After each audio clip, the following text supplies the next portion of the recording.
Assalamualaikum warahmatullahi wabarakatuh. Perkenalkan, nama saya Komaria dengan nomor NIM 2202010101099. Di sini saya akan menjawab soal UTS dengan mata kuliah perilaku organisasi.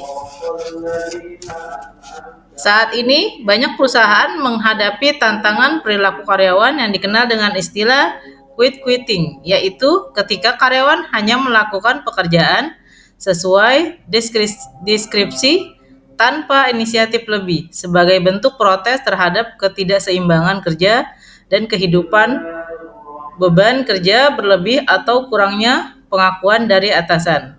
Fenomena ini banyak terjadi pada karyawan muda, khususnya dari generasi Z yang saat ini mulai mendominasi pasar tenaga kerja. Di sisi lain, perusahaan dituntut untuk tetap produktif dan inovatif dalam kondisi kerja hibrid atau remote yang semakin umum. Soal yang pertama, jelaskan mengapa fenomena quit-quitting bisa terjadi ditinjau dari perspektif perilaku dalam organisasi dan budaya organisasi. Yaitu fenomena quit-quitting dapat terjadi karena beberapa alasan yang terkait dengan perspektif perilaku dalam organisasi dan budaya organisasi. Yang pertama, perspektif perilaku dalam organisasi. Yang pertama, kurangnya motivasi. Yang kedua, ketidakseimbangan kerja dan kehidupan karyawan. Ketiga, kurangnya otonomi. Yang B, budaya organisasi. Yang pertama, budaya kerja yang tidak sehat. Kedua, kurangnya komunikasi. Yang ketiga, kurangnya penghargaan. Yang C, faktor organisasi. Yang pertama, perbedaan nilai dan harapan. Yang kedua, kurangnya keterlibatan.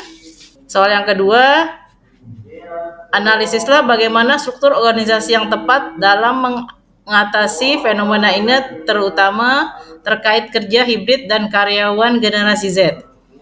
Yaitu struktur organisasi yang tepat dapat memainkan peran penting dalam mengatasi fenomena quit-quitting, terutama dalam konteks kerja hibrid dan karyawan generasi Z. Berikut beberapa analisis tentang bagaimana struktur organisasi. Yang A, fleksibilitas dan otonomi. Struktur organisasi yang fleksibel. Struktur organisasi yang fleksibel dapat memungkinkan karyawan untuk bekerja secara efektif dalam lingkungan kerja hibrid dengan memberikan otonomi yang lebih besar kepada karyawan. Mereka dapat mengatur pekerjaan mereka sendiri dan memiliki kontrol yang lebih besar atas waktu dan sumber daya mereka. Selanjutnya, penggunaan teknologi. Penggunaan teknologi yang tepat dapat memungkinkan karyawan untuk bekerja secara efektif dalam lingkungan kerja hibrid dengan menggunakan alat-alat kolaborasi dan komunikasi yang efektif. Karyawan dapat tetap berhubung dan bekerja sama meskipun mereka di lokasi yang berbeda. Yang B, komunikasi dan keterlibatan, yaitu komunikasi yang efektif. Struktur organisasi yang efektif dapat memastikan bahwa komunikasi yang efektif terjadi antara atasan dan karyawan. Selanjutnya, dengan menggunakan saluran komunikasi yang terbuka dan transparan, karyawan dapat merasa lebih terlibat dan dihargai. Selanjutnya, keterlibatan karyawan, yaitu struktur organisasi yang efektif dapat memastikan bahwa karyawan merasa terlibat dalam proses pengambilan keputusan dan memiliki kesempatan untuk memberikan kontribusi yang berarti. Selanjutnya, dengan memberikan kesempatan kepada karyawan untuk berpartisipasi dalam pengambilan keputusan, mereka dapat merasa lebih termotivasi dan memiliki rasa memiliki.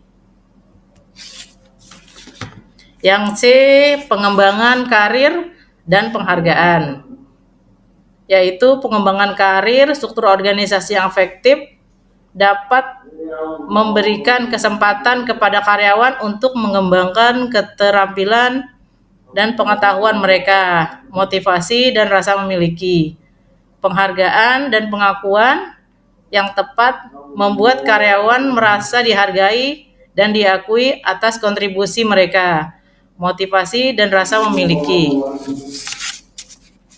Yang D, struktur organisasi yang rata, yaitu struktur organisasi yang rata dapat memberikan karyawan lebih fleksibilitas dan otonomi. Penggunaan teknologi yang mutakhir dapat memungkinkan kolaborasi dalam lingkungan kerja yang hibrid.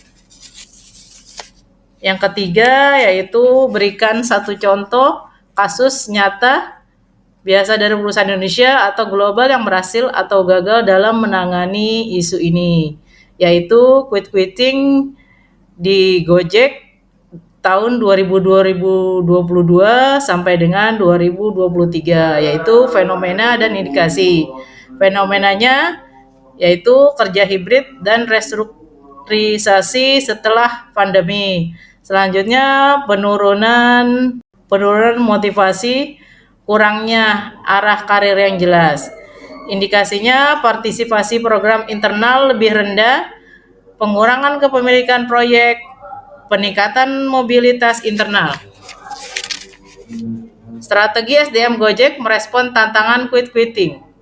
Gojek menerapkan strategi inovatif untuk mengatasi fenomena quitting, fokus pada keseimbangan kerja dan kehidupan serta peningkatan komunikasi internal. Inisiatif utama Gojek yaitu work from anywhere, selanjutnya program kesehatan mental, kampanye regenerative purpose, pelatihan people manager, hasil dan pelajaran penting. Yang pertama, hasil positif, karyawan merasa lebih dihargai dan bebas menentukan cara kerja terbaik. Selanjutnya, tantangan, masih ada isu komunikasi vertikal dan beban kerja tidak merata di beberapa unit. Selanjutnya, pelajaran, quitting merupakan bentuk protes terhadap sistem kerja yang tidak adil. Selanjutnya, kunci sukses, membangun budaya kerja fleksibel dan empatik melalui mendengarkan aspirasi karyawan. Yang keempat, memberikan rekomendasi strategi organisasi agar quitting tidak terjadi dalam suatu organisasi. Rekomendasi strategi organisasi untuk mencegah fenomena quitting dalam suatu organisasi. Yang A, meningkatkan keterlibatan karyawan. Yang pertama, komunikasi efektif. Yang kedua, penghargaan dan pengakuan. Yang ketiga, kesempatan pengembangan karir. Yang B, membangun budaya kerja yang sehat. Yang pertama, keseimbangan kerja dan kehidupan. Yang kedua, dukungan karyawan. Yang ketiga, budaya kerja yang inklusif. Yang ke C, meningkatkan otonomi dan fleksibilitas. Yang pertama, otonomi karyawan. Yang kedua, fleksibilitas kerja. Yang D, meningkatkan kesejahteraan karyawan. Yang pertama, program kerja kesehatan. Yang kedua, yang pertama program kesejahteraan. Yang kedua, dukungan kesehatan. Yang E, meningkatkan kepemimpinan yang efektif. Yang pertama, kepemimpinan yang efektif. Pastikan kepemimpinan yang efektif dan dapat memotivasi karyawan. Yang kedua, pengembangan kepemimpinan. Dengan menerapkan strategi di atas, organisasi dapat mencegah fenomena quitting dan meningkatkan keterlibatan, motivasi, dan produktivitas karyawan. Demikianlah presentasi saya kali ini. Terima kasih. Wassalamualaikum warahmatullahi wabarakatuh.